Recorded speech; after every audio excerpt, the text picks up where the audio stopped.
1947 August 14 అర్ధరాత్రి అఖండ తేజోమయమై వెలిగెను అణువణువున మన భారతావని. చీకటి చీల్చి వెలుగు వెల్లువలో రెపరెపలాడెము వన్నెల జెండా.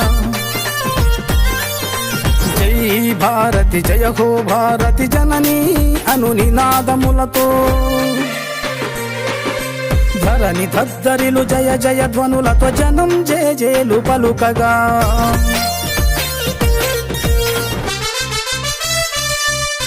స్వతంత్ర భారతమా త్రివర్ణ శోభితమా మాతృభూమిని పూజించే భారత స్వతంత్ర దినోత్సవమా.